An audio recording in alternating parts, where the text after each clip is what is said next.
Big changes are happening again. I just published a video a couple weeks ago about big changes I made to my 7th graders language arts, and now I'm back here because, surprise, surprise, I'm changing things again, not for my 7th grader this time, for my 5th grader.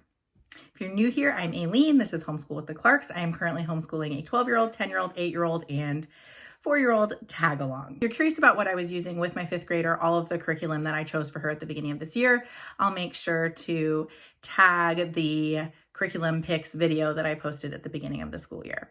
But today I just want to chat specifically about language arts and the changes that we're making for this second semester of her 5th grade year. So my daughter started out at the beginning of this year, I switched her to the Good and the Beautiful English, which I had used for other kiddos. I was familiar with it. I knew that that's what I wanted. She tested into language arts level 4 based on her reading level. We're meeting her where she is, right? That's one of the wonderful things about homeschool. Fast forward, we're now in February, and her reading has exploded. She's at like a 6th grade reading level now, and that is huge for her. And with that, she's noticing like, hey mom, how come it says level 4? Why am I doing level 4? And giving me kind of a hard time about being in level 4 English now. And at the same time, really, really bored with the readers from The Good and the Beautiful. Loved the level 3 readers, which we did together over the summer, but she's just not jazzed about the level 4 readers. The other piece is, now that her reading is where I want it to be, I want to focus on other things, specifically writing composition. And that's something that we haven't touched on as much. There is a writing portion with The Good and the Beautiful. It's not regimented enough, if that makes sense. Like, it's not explaining, okay, first, we're going to do an introductory sentence, and then we're going to add these kinds of supporting sentences, and then we're going to do the closing. It doesn't do a ton of that in level 4. It's more about like adding sensory language and things like that, which is great, but she's just rewriting paragraphs in the writing workshop, at least so far. And she did take a paragraph class throughout school in the first semester, and that made her pretty confident in her writing. And I'm also seeing her writing take off. We do a lot of written narrations for history, and she's often filling the page. So she's showing me that she's ready to be more challenged. So those 3 things are why I decided, okay, it's time to make a change. We got what we could get out of level 4, The Good and the Beautiful. It's time to move on. But I also knew that I just wanted to do something for this second semester, not necessarily start her on the next level of an English. And so that's why I just decided to completely change things up. So what we're doing is EIW, Essentials in Writing, not to be confused with IEW, which I've spoken about on here a lot because I do use it for my son. I tried IEW with her last year, and it just wasn't the right fit for her and for me. Like, it's very teacher heavy, especially for her. My son is able to be a little bit more independent. He's a different type of learner. He's also older.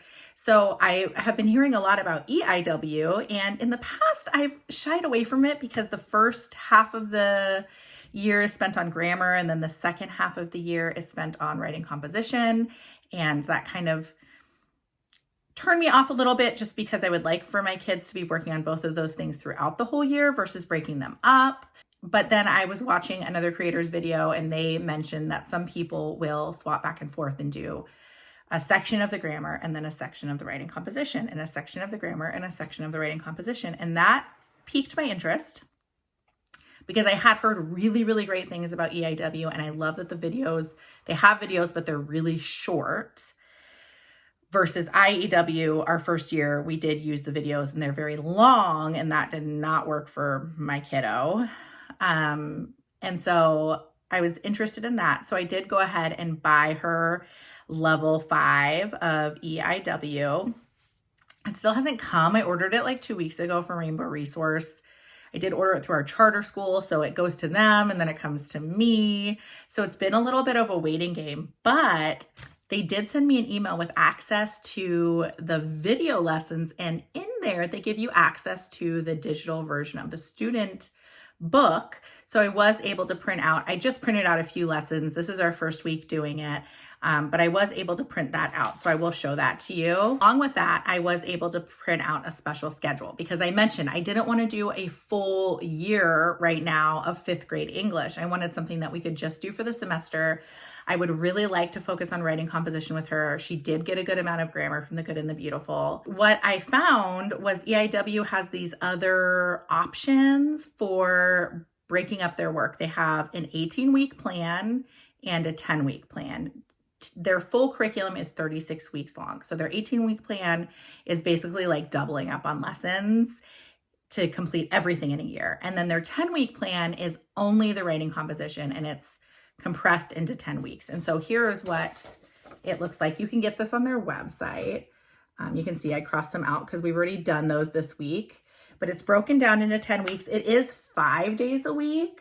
And we typically only do English 4 days a week, but we have about 12 weeks left of school that we're going to do. So I think it'll work out just fine.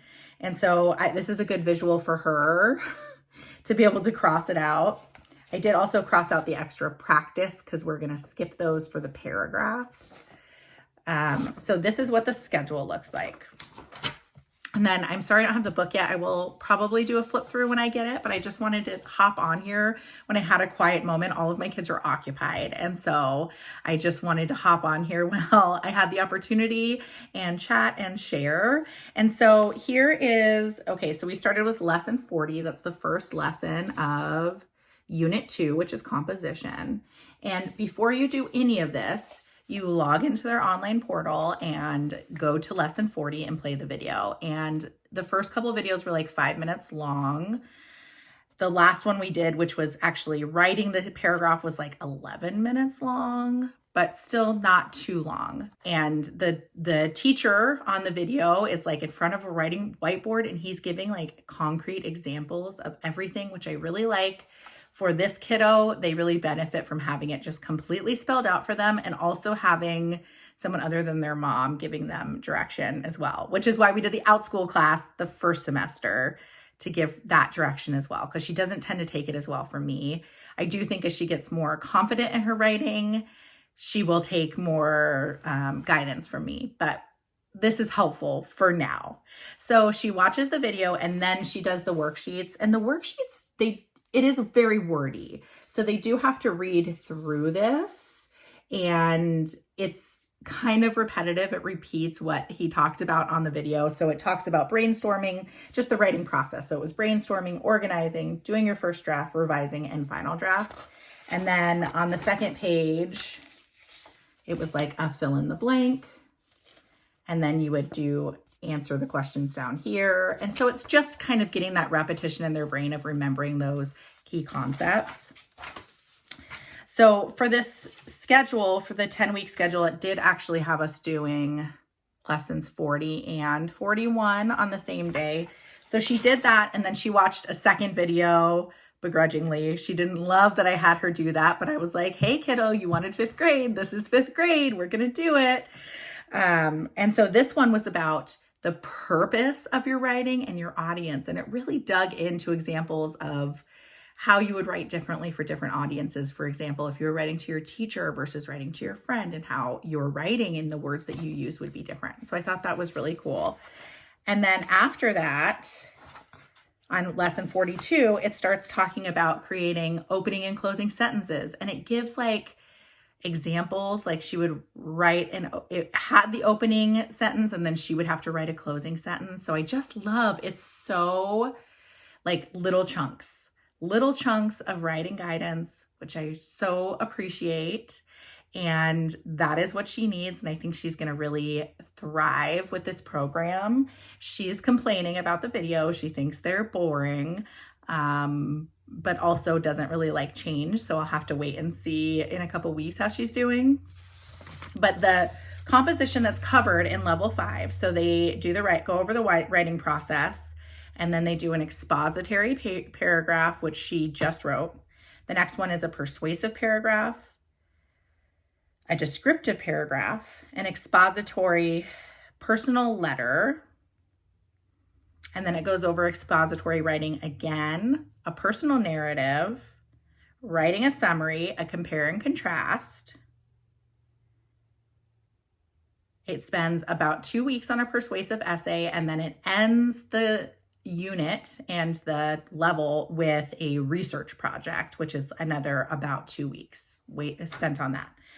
I don't know if we're going to get to the research project just based on school times, but I think we probably will.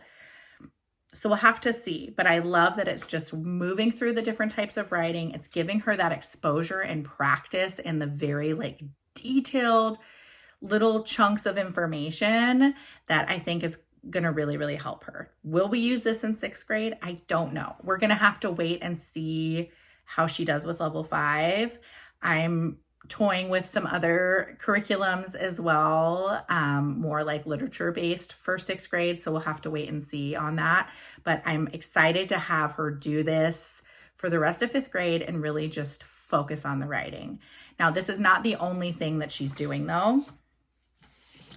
So in my other videos, I shared that we chose a whole big stack of books for her to read this year paired with book reports. And we just have like a book report.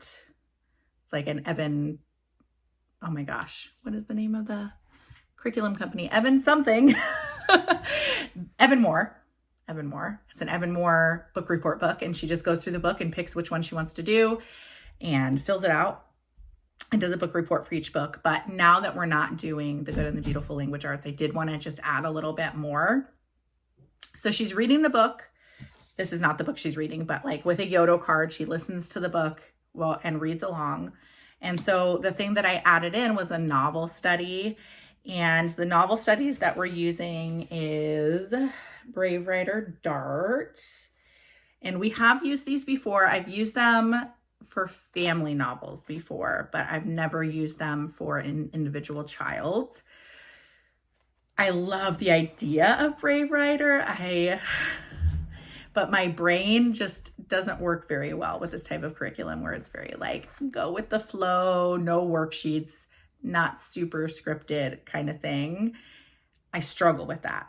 So I don't know if we'll be able to do these long term, which is why I'm looking at a literature-based curriculum for her for next year. But for now, in a pinch, it works. And they have so many options for book studies. So I was pretty sure that they were going to have the book that she's reading right now as a Dart choice. And they did. It's just beyond the very, very far north.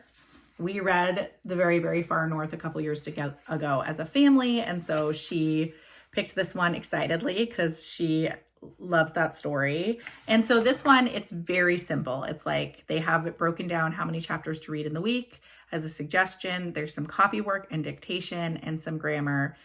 There's 0 worksheets. And it's hard. I'm already struggling with it, but we're doing it. So I'm going to just show you a little bit. So in the beginning of the Dart, it always has this spin and spiral, and it will just describe what's going to happen with this issue of Dart. So we're going to discuss dialogue, quotation marks, capital letters, figurative language, hook and return, personification, and commas. And then it's like you kind of can go through everything. I know some people will pick and choose. So what we did so far, week 1, is we went over cultural context. So it talks about how it is a sequel, talked about friendship, which is the theme, and talked a little bit about snowflakes because they're in the very, very far north. And then we did do copy work. We did not do dictation because I kind of got confused on where it was and didn't spend enough time searching for it. It does also have some information about some grammar terms. So this time it's adverbs, pronouns, question marks, and indentation. And it has some spelling words, which we did not do because we used a separate spelling program. And, it's very simple and quick. It's hard for me because I'm used to we're going to do this worksheet. We're going to read this, we're going to do this worksheet, and I'm going to see. So this is a very different program, but people love it. And I loved it doing a read aloud with my family. So it's fine. It's good for the rest of the year. I just wanted to give her something else. You know what I mean? I didn't want to just do the EIW. So we're doing this. The other thing I ordered, which has not come yet, is word roots. I think it's called pre-level, something like that. It says it's for grades 3 and 4, but I think it'll be good for her because we're still definitely working on spelling, just to give her something extra that's a worksheet, because I'm a worksheet mom. She might give me a hard time about it though. So that's TBD, but I plan on having her do at least some of that, like a page a day in addition, just to kind of work on that spelling, work on that vocabulary, give her something to do that she can do independently, because this other stuff she kind of is doing with me. But that's the plan. That's the rest of the plan for 5th grade. We're doing the novel study with Brave Writer. We're doing the EIW, which I'm excited about, and potentially vocabulary. We are still using sequential spelling. We're almost done with level 1, and that's going really well. I'm seeing her spelling improve. So we will stick with that. So that's all. Those are my changes for 5th grade. I feel like I'm constantly changing things, but you know, we're just meeting our kids where they are and trying to offer the best to them.